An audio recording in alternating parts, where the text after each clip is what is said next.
자, 여러분들, 자, 쉬고 왔습니까? 자, 그럼 우리가 2교시를 시작하도록 하겠습니다. 아까 우리 얘기했던 그 자아인식 능력을, 내 관점, 제3자의 관점, 그게 아닌 표준화 검사의 도구를 활용하는 관점을 이번에 볼 건데, 표준화 검사 도구에는 이런 것들이에요. 그렇죠? 연구소, 그 다음에 행동과학연구소, 직업능력개발원, 이것이 뭐냐면 이런 것들이 다 진로적성연구원, 이게 다 여러분들의 큰 데이터베이스를 많이 해서 이제 그 사람들의 행동과 나중에 이제 어떠한 잡을 선택했는지 이러한 적성을 큰 빅데이터를 통해서 여러분들이 설문을 하고 그 설문에 맞는 이제 잡을 연결해주고 적성, 그 다음에 여러분들의 성격, 특성 이런 것들을 통계적으로 이제 도출해주는 방법인 거죠. 100%는 아닙니다. 100%는 절대 아니고 통념적인 거니까, 통계적으로 유의한 거니까 여러분들한테 의미가 있는 거지 절대적으로 너무 믿지 마세요. 나는 나는 연구하는 게 싫어. 그런데 결과를 해보면 연구를 하래요. 그리고 난 사람 만나고 영업하기 싫은데 세일즈 하래요. 결과가 이렇게 나올 수 있습니다. 그러나 그 부분은 여러분들도 아까 우리가 얘기했던 네 번째, 아무도 모르는 자아, 그 부분에 여러분들의 그 능력이 있을 수 있기 때문에 그것을 무조건 묵살하거나 무시하지 마시고 잘 생각했다가 나중에 그 자아를 찾으려고 하는 그 특성이 왜 나왔을까를 한번 여러분들이 테스팅을 통해서 사회적 경험을 통해서 그것을 확인해 보는 방법이 유의할 것이다라는 거죠. 그래서 이 부분, 이 표준화 검사 도구 관점이 여러분한테 경험해보지 못한 거를 또 이제 간접적으로 제시하는 방법일 수 있어요. 그래서 꼭 한번 테스트 해보고 우리가 나중에 레포트를 낼 때 이 부분을 여러분들이 미리 내가 다 해보게 할 거예요. 사실 여러분들 지금 시간 아니면서 여러분들의 그 자아 인식 능력, 자기 개발을 하기가 쉽지 않습니다. 왜냐하면 전공도 해야 되고 어학도 해야 되고 그다음에 여러분들이 어떤 잡을 찾을지 여러 가지 관점 힘든 거 다 압니다. 그러나 이제 할 때 우리가 약간 집중해서 해보면 여러분들이 같이 찾아볼 수 있는 좋은 시간이 될 수 있어요. 자, 그다음에 세 번째 사례를 또 간단하게 보면 같은 제약회사에 근무하는 A, B, C라고 하는 사람들이 있어요. 근데 같이 일하고 있지만 일하는 태도가 A, B, C가 다 다르대요. A, C는 매일 불평을 하며 B, C는 별 관심이 없고 C, C는 모든 일이 즐겁다. 나는 내가 하는 일에 대하여 어떤 태도를 가지고 있을까? 현재 하고 있는 일을 흥미를 가지고 잘 하려면 어떻게 해야 할까? 그렇죠? 일과 행복. 그렇죠? 이 세 사람은 A, B, C는 열심히 일을 하고 있다. 요즘 들어 업무량이 많아졌기 때문에 하루 종일 열심히 일을 해도 배당되는 업무량을 달성하기 쉽지 않다. 그러나 일을 하는 태도에 있어서 차이를 보이고 있다. 굉장히 극한적인 힘들고 업무량이 많지만 이 세 명의 행동이 틀리다는 거죠. 어떠한 가치관과 자세나 이런 거에 따라 틀린 거예요. A씨는 오늘도 불평이다. 왜 이렇게 더워? 도대체 집에는 언제 가는 되는 거야? 뭐야? 몇 번씩 실험을 해야 돼? 정말 내가 그만두지 못해서 다녀. 돈 때문에 다닌다. 이런 캐릭터가 여러분들 사회에 나가게 되면 당연히 있어요. 당연히. A의 특성. B는 묵묵히 자신이 한 일을 하지만 그렇게 즐거워 보이진 않는다. 묵묵히 해요. 그러나 즐겁진 않아요. 참을 수도 있겠죠. 표현을 안 하는 거죠. 회사는 돈을 버는 수단이지 열심히 일해서 돈을 많이 벌고 그 돈을 여가 생활에 쓰면 되는 거 아니야? 나는 주말을 기다려. 주말에는 수상 스키를 타러 가야지. 이 부분도 뭐 괜찮은 생각일 수도 있지만 이 세 번째 사람에 비하면 뭔가 나한테 동기부여를 되는 부분이 단순히 돈에 국한되어 있는 거죠. 돈과 이 돈을 통해서 내가 여가 생활을 이제 향유할 수 있는 그 부분이 이제 이 사람의 동기부여인데 여러분들이 사회생활을 시작을 해보면 느끼겠지만 사회생활과 여러분들의 인생은요 꼭 돈이 다가 아니에요. 자, C를 볼까요? 이따 다 얘기해 드릴게요. C는 뭐가 그렇게 좋은지 오늘도 싱글벙글이다. 이번 신상품 개발에 내가 낸 제안이 받아들여졌어. 너무 신나지 않아? 이렇게 하면 졸리지 않은 코감기 약이 나올 수 있는 걸 한 번 더 열심히 실험해 봐야 되겠다. 굉장히 창의적이고 자신의 사회생활을 통했을 때 여기서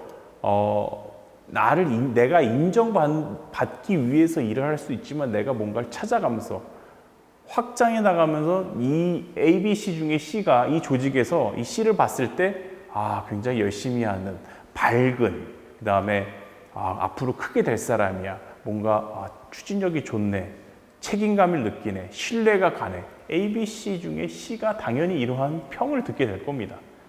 근데 여기서 이 사람이 C가 했던 내용 자체가 관점이 다른 거예요. 아무리 힘들고 지치고 해도 이 C는 분명히 자기 적성이 이 잡과 맞아요. 자신의 인식, 자아 인식이 이 잡과 맞는 거예요. 이걸 찾은 거예요. 그러니까 신나는 겁니다. 그러니까 해도 발전이 있고 다음 발전, 더 큰 발전을 기다리면서 그 일에 매진하는 거예요. 행복하지, 그러니까. 근데 A, B는 그거를 안 맞는 거예요. 특히 A는 더 안 맞고 B는 맞든 안 맞든 나는 돈을 법니다. 근데 중요한 게 뭐냐면 자신이 그렇게 A는 너무 힘들겠지, B는 그냥 보통이고 C는 행복하지만 그것뿐만 아니라 제3자의 관점을 생각해야 돼요. 제3자는 A, B랑은 일을 하기 쉽지가 않아요. 그리고 큰 바람을 갖지, 신뢰를 가질 수 없어요. C는 그렇지 않다. 그래서 흥미나 적성을 찾는다는 게 이러한 그 직장 생활의 차이를 여러분들한테 보여주게 된다는 거죠. 이렇게 직장을 다녀봐서 한 2년, 3년 다녀보고 나랑 안 맞네, 흥미가, 적성이 나랑 맞지 않네, 이러한 결론을 내리고 퇴사를 하게 돼요. 또 새로운 직장을 찾아요. 또 다녀요. 또 안 맞네, 2, 3년 다녀요. 이렇게 3, 4개 다니다 보면 10년이 그냥 가버려요. 근데 여러분들은 10년 동안 이직을 자주 했기 때문에 사회적으로 봤을 때 이 친구는 뭔가 적응을 잘 못하는구나, 일을 오래 못하는구나, 나중에 구직 활동할 때도 어렵고, 여러분들 자체적으로 승리보단 약간 그 패배라고 하는 관점에 무게가 실리면서 여러분들이 위축돼요. 내가 다음 직장 가면 또 이렇게 힘들겠지, 이게 나랑 안 맞겠지. 그렇죠? 그럼 여러분들이 창의성이 떨어지고, 우리가 지난 시간에 배웠지만 여러분들 그 벼룩 기억나시죠? 벼룩을 위에 구멍을 막아놓고 30cm만, 벼룩은 1m 뛸 수 있는데 책으로 막아 30cm만 뛰게 한두 달 놔두면 책을 치워도 30cm만 뛴다고 하죠. 왜 그럽니까? 사고적으로, 그 다음에 이 멘탈적으로, 그게 심리적으로 통제가 되기 때문에 확장을 하는 게 안 돼요. 까먹습니다. 내가 1m 난 안 될 거야. 그래서 난 안 될 거야 하면 앞으로 하는 일, 잡 자체는 계속 안 될 확률이 높다는 거죠. 이 사례가 그런 걸 제시해요. 그래서 흥미와 적성은 개발될 수 있는 거예요. 여러분들이 내가 흥미를 찾고 적성을 찾는 게 제일 원칙이에요. 그런데 흥미와 적성을 여러분이 찾았어요. 근데 여러분들이 옆에 그 캐릭터를 보니까 저 흥미와 저 적성도 내가 겸비하면 좋겠다. 여러분들이 트라이 하면 돼요. 그러면 무조건 여러분들이 뭔가 노력을 하게 되면 여러분들 걸로 만들 수가 있습니다. 단 시간과 노력이 들겠죠. 비용도 들겠죠. 그렇죠? 뭔가 기술을 배우려면 여러 가지 해봐야 되니까. 그렇죠? 그래서 흥미는 일에 대한 관심이나 재미를 의미하는 거예요. 그런데 적성이란 여러분들이 잠재적으로 가지고 있는 재능, 개인이 보다 쉽게 잘할 수 있는 일, 이거를 잘해요. 적성을 잘해요. 적성. 그래서 여러분들 적성이 여러 가지 관점이 있을 수 있어요. 말하는 거, 그리는 거, 만드는 거, 계산하는 거, 뭔가 판단하는 거, 아니면 또 뭔가 또 해결해 나가는, 문제를 해결해 나가는 또 이런, 그다음에 정답을 실행하는 거, 정답이 없는 것을 헤쳐나가는 이런 부분들이 다 하나의 파트예요. 여기서 여러분들이 이것보다 훨씬 많은 몇백 개, 몇천 개 되는 곳에서 여러분들의 적성이 다, 여러분들이 잘하는, 여러분들의 DNA에 숨어있는 능력치들이, 부모님께 물려받은 좋은 능력들이 다 있어요. 그걸 빨리 찾아야 된다는 거죠. 수업을 통해서든 책을 찾고 공부를 하고 여러분들의 방법을 찾아야 돼요. 그래서 흥미와 적성, 이게 식상한 단어일 수 있지만 여러분들의 인생을 좌지우지할 수 있는 중요한 단어가 될 수 있습니다. 자, 그래서 사람들은 흥미나 적성을 절대적인 것이라고 생각하는 경향이 있는데 아니에요. 여러분들이 노력하면 바꿀 수 있어요. 그렇죠? 그런데 흥미와 적성을 더 키우는 게 좋지. 여러분들이 잘하는 거를 더 발전시키는 게 좋아요. 여러분들의 정반대의 흥미와 적성을 만들 수 있지만 그것은 계속적으로 여러분들이 시간과 노력을 들여야 돼요. 어렵죠. 그래서 내 거를 잘 찾고 내 분야로 확장시키는 게 훨씬 효율적인 거죠. 자, 다음에 마인드 컨트롤을 해라. 자기 마음의 관리는 여러분들의 그 마인드 컨트롤을 할 때, 마음을 관리할 때는요, 학습 능력 향상, 잠재 능력 개발, 집중력 향상, 발표력 향상, 다양한 심리 치료에 효과적으로 적용되고 있다. 이런 부분. 그러니까 여러분들이 그 마음 관리, 여러분들이 나중에 여러분들이 어떠한 그 가치관을 정하고 어떠한 일을 진행하고 추진력을 낼 때 이 마인드 컨트롤, 명상이라고도 하고, 그다음에 자기 암시라고도 뭐 여러 가지 그 표현법이 여러 가지가 있어요. 그런 걸 키워드를 여러분 찾아보고 책을 보면 무수한 방법들이 있어요. 그러나 여러분들의 뇌, 여러분들의 마인드를 여러분들이 주도적으로 컨트롤하고 장악하면 여러분들은 못할 일이 없는 거죠. 그게 바로 의지력과 연결이 될 거고 여러분들의 추진력. 근데 우리가 여러분들, 저도 그렇지만 여러분들의 그 마인드 컨트롤이 잘 되냐 안 되냐는 매년 하고 있는 게 있어요. 1월 1일이 되면 나는 아침에 몇 시에 일어나겠다. 아침부터 수영을 하겠다. 살을 빼겠다. 아니면 어학을 하겠다. 이러한 목표를 매년 세우시죠? 근데 여기서 그 다음에 무슨 일이 벌어집니까? 작심삼일이 되죠. 그게 여러분들 정신건강에 좋은 결과예요. 작심삼일. 왜냐면 여러분들 관성이 있긴 하지만 그만큼 작심삼일이라는 것은 마인드 컨트롤이 어렵다는 겁니다. 여러분들이 변화하기 쉽지 않다는 거예요.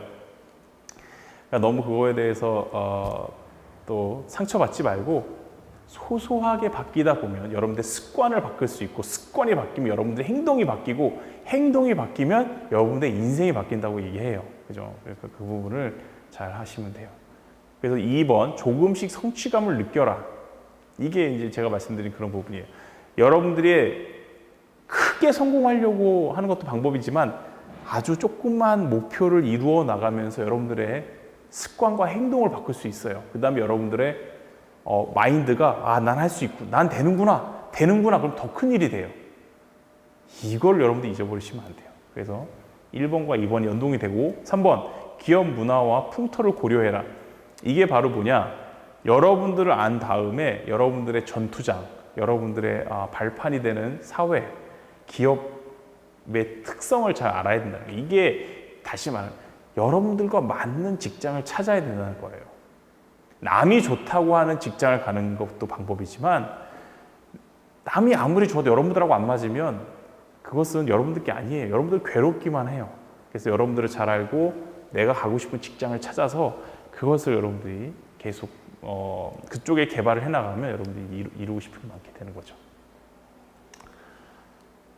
그 다음에 이제 우리 영상을 이제 한 2개 정도 볼 건데 간단한 영상들이에요. 근데 이 영상의 관점은 뭐냐면 여러분들의 성찰, 오늘 또 여러분들이 새로운 단어 성찰이라고 하는 키워드를 여러분들이 잘 한번 느껴봤으면 좋겠습니다. 영상 하나 제가 볼게요. 나는 왜 이 모양일까? 그러면 안 되는 걸 아는데도 왜 자꾸만 한심한 짓을 하는 걸까? 한숨이 나온다. 나라는 인간 어떻게 생겨보는 걸까?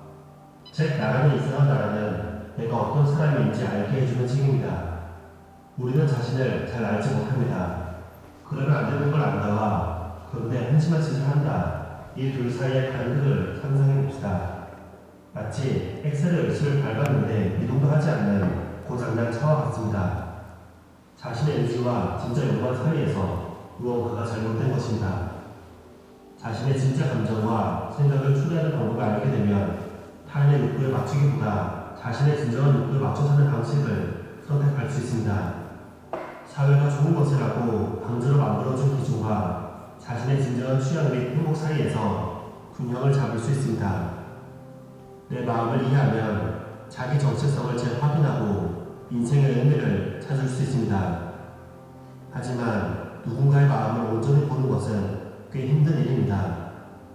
인간에게는 자신을 정당화하려는 본능이 너무나도 커서 이를 거스르고 자기 상태를 객관적으로 보는 것이 어렵기 때문입니다. 다른 사람의 진짜 본심을 파악하려 할 때 왜 그렇게 생각해요?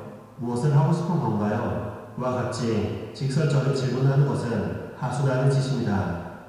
일상적인 대화를 나누다가 그 사람이 유독 숨기려고 하거나 과장스럽게 꼽는 부분, 어색한 부분을 발견하고 거기서 상대의 숨겨진 의도를 추리하는 것이 고수의 방법이죠. 내 마음을 볼 때도 마찬가지입니다. 그저 내가 어떤 사람인지 스스로 묻는 것보다는 좀 다른 방식을 사용해야 합니다. 즉, 나라는 이상한 나라는 방어 기제를 피해 나를 객관적으로 보는 방법을 알려줍니다. 꽤 간단하고 쉬우니 여러분도 같이 해보시죠. 첫 번째는 게임 스타일 분석입니다. 저자 송영석 박사는 내담자들에게 게임을 하는지 한다면 게임 스타일이 어떤지 묻습니다. 돌진의 격투를 벌이는지, 후방에서 간접적인 무기를 쓰는지, 타 멤버를 돕는 역할인지 살펴보면 그 사람의 평소 대인 관계나 일하는 스타일을 짐작할 수 있습니다. 외부 자극에 대처하는 패턴이 이미 머릿속에 저장되어 있어서 게임할 때 무의식적으로 자기에게 편한 방식을 쓰는 것입니다. 여러분은 어떤 게임 스타일을 선호하시나요? 저는 활 무기를 사용하여 멀리서 적을 쓰러뜨리는 것을 좋아하는데요. 너무 직접 나서진 않으면서 성과를 거두고 싶은 제 모습이 투영되어 있더군요. 게임할 때 돋보이는 장점, 예를 들어 자잘한 공격을 잘 참아낸다거나 혹은 반복되는 실수, 예를 들어 무리한 투입으로 역전패가 잦다거나 등도 여러분의 실제 생활 모습을 일부분 반영한 것입니다. 모바일 게임이든 RPG든 축구 게임이든 여러분의 게임 스타일을 한번 떠올려보세요. 그 속에 진짜 내 모습이 숨어 있을 것입니다. 두 번째는 주어 바꿔보기입니다. 자기 합리화를 벗어나 나를 객관적으로 보고 싶다면 좋은 방법이 있습니다. 지금 내 상황을 느낀 점과 함께 글로 두세 줄 적은 뒤 주어를 바꿔보는 것입니다. 하루 읽지 말고 하루 이틀 기다렸다가 읽어봐야 방어 기제가 사라져서 더 정확한 해석이 가능해집니다. 여러분이 다음같이 적었다고 해봅시다. 나는 어제 회사에 나가지 않았다. 너무 피곤해서다. 요즘 일이 많아서 머리도 아프고 팔도 쑤시는 터라 하루쯤 쉬어도 좋다고 생각했다. 어떻게 느껴지나요? 인간적으로 너무 피곤해 하루쯤 쉬어도 좋다고 느껴질 것입니다. 이제 주어를 다른 사람으로 바꿔봅시다. 가까운 사람에게는 호의를 느낄 수 있으니 사이가 나쁜 사람으로, 친하지 않은 사람으로 바꿔봅시다. 김 부장이 어제 결근을 했다. 너무 피곤하단다. 요즘 일이 많아서 머리도 아프고 팔도 쑤시는 터라 하루 정도는 쉬어도 좋다고 생각했다고 한다. 어떤가요? 다르게 읽히지 않나요? 김 부장이 어떤 사람으로 느껴지나요? 아마 김 부장에게 하고 싶은 말이 무척 많이 떠오를 것입니다. 세 번째는 나와 대화하기입니다. 카메라를 내 안으로 비추어 보면 그 속에 여러 가지 자아가 있는 것을 알게 됩니다. 상처받은 자아, 상황을 침착하게 통제하려는 자아, 불안함을 폭식이나 술로 해결하려는 자아 등이 있죠. 각 자아는 예전의 경험이나 충격적인 사건들 혹은 롤 모델로부터 닮고 싶은 점이 반영되어 있습니다. 이 자아들을 하부 인격이라 부르고 이 인격들을 객관적으로 보는 것을 관찰하는 자아라고 합니다. 평소에는 침착하다가 특정 상황이 되면 지나치게 화가 나거나 불안해지거나 충동적인 행동을 하는 경우가 있습니다. 하부 인격 중 하나에 잠식당한 것입니다. 이 변화를 스스로 깨닫고 여러분의 중심에 관찰하는 자아를 놓아야 합니다. 난 성격도 더럽고 모자란 놈이야 라면서 내 전체를 비난하지 말고 내 마음 속에 있는 고집 센 놈을 달래야겠군 이라 말해야 합니다. 그 뒤 좋은 방법이 혼잣말을 하는 것입니다. 관찰하는 자아와 하부 인격이 대화하도록 하는 것이죠. 알고 용진아, 어제 왜 그랬어? 여자친구한테 그렇게 화를 내니 기분이 좋냐? 너도 여자친구 잘못 아닌 거 알잖아. 상황이 그렇게 된 거지. 먼저 전화해서 사과하는 게 어떨까? 이런 과정을 거치다 보면 내 안에 여러 가지 모습을 이해하는 관찰하는 자아가 발달하기 시작합니다. 자신이 완벽하지 않더라도 옳은 길을 가고 있고 성장하고 있는 존재라고 자신을 바라볼 수 있게 됩니다. 나라는 이상한 나라는 마지막으로 이렇게 말합니다. 세상은 어렵고 그것을 감당할 능력은 없기에 우리는 막막하다. 그럴 때 다른 사람이 내가 아는 그 이상이라는 사실을 알게 되는 것은 참으로 기쁜 일이다. 진짜 나를 알고부터 내가 더 좋아진다. 그러니 나부터 제대로 알아봅시다.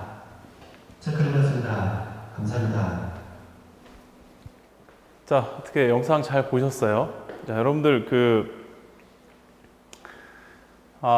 전반적 얘기를 했지만 이렇듯 여러분들을 아는 게 어려워요. 쉬운 방법이 아닙니다. 그러니까 여러 가지 꼭 이 책을 사라는 게 아니고 여러 책이 있어요. 여러 책 중에 여러분을 보고 여러분들이 찾아보면 좋을 것 같아요.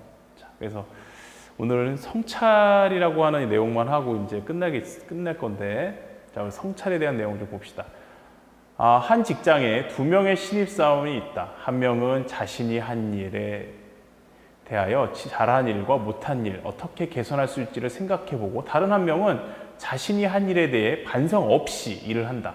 몇 년 뒤 직장에서 두 사람의 위치를 어떻게 달려져 있을까? 이러한 성찰은 어떻게 하는 것인지 알아보자. 성찰의 힘. 어떤 직장에 두 명이 신입사원인데 두 사람은 아직까지 회사에 들어온 지 얼마 되지 않아 일이 서툴러서 실수를 하기 일수다.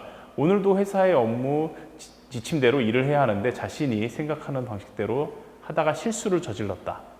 한 신입사원은 사람이 실수할 수도 있지. 오늘은 과장한테 혼나고 운도 없네. 술이나 마셔야겠다 하고 친구들을 만나 회사 일이 어렵다는 푸념을 늘어놓으며 술을 마셨고, 그 다음에 다른 한 명은 도대체 내가 왜 혼난 거지?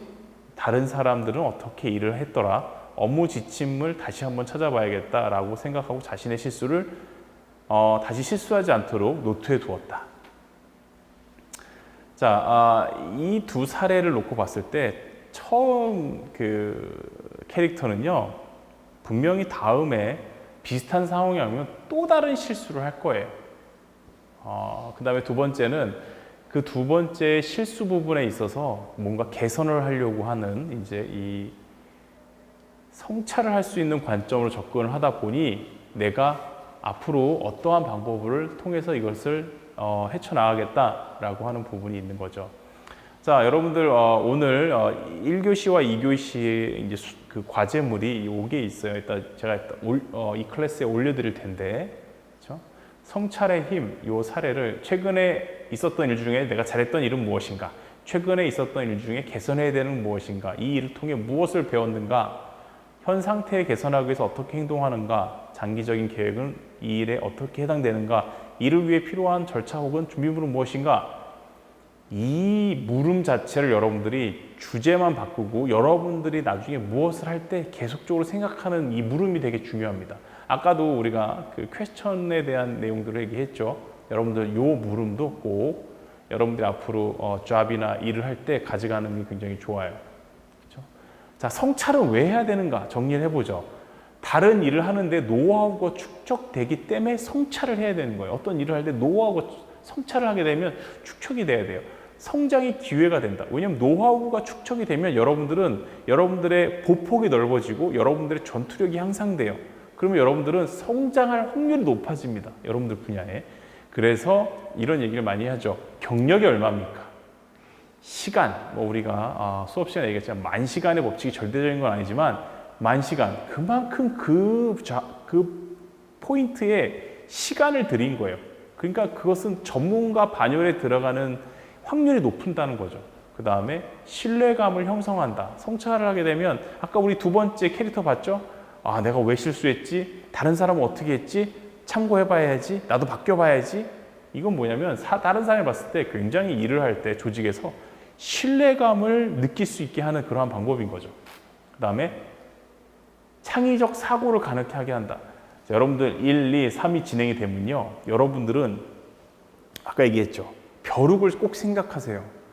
창의적이라는 것은 계속적으로 여러분들의 뇌가 긍정적 사고방식과 성공과 성공의 반열을 가게 되면 여러분들의 사고방식과 생각하는 방법은 굉장한 무궁무진한 창의성이 열리게 돼요. 그렇죠? 그래서 이게 1번부터 4번으로 가는 방법이 건설적 방법이긴 한데 아까 우리 영상에서 봤지만 거꾸로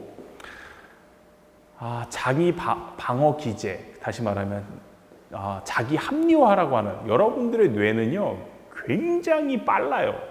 아주 명석한 뇌예요. 여러분들도 모르는 사이에 여러분들의 뇌는 여러분들을 디펜스예요. 모든 걸 자기 합리화를 한다는 거죠. 이것을 극복하는 방법을 여러분들이 찾아야 돼요. 아침에 일어나기 싫어. 어떻게든 일어나는 법이 있어요. 이걸 하기 싫어 해야 되는데 그 다음에 정말 하기 싫은 일을 즐겁게 만드는 법이 있어요. 방법론적으로 우리가 수업 시간에 만나서 제가 많은 방법을 알려드리겠지만 그렇듯 여러분들은 이 성찰 중요성을 알아야 됩니다. 아셨죠? 그 다음에 성찰은 지속적 연습 과정이다. 성찰 노트를 작성하고 끊임없이 질문을 한다. 이런 것들이 굉장히 중요하다. 질문, 끊임없는 질문, 피드백을 얘기해요. 계속 개선하라는 거예요. 노트, 계획을 세우고 수정하고 이것을 계속 하다 보면 여러분들은 여러분들을 장악할 수 있고 여러분들은 자아인식이 확고히 생긴다는 거죠. 자, 오늘 또 1교시, 2교시 수업 듣느라 고생 많이 하셨고 점점 코로나가 종식되고 있으니까 조만간 빠른 시간에 여러분들하고 같이 우리 오프라인에서 수업할 수 있는 시간이 가질 수 있도록 기대합니다. 자, 오늘 7주차 수업 듣느라고 고생 많이 하셨어요. 수고하셨습니다.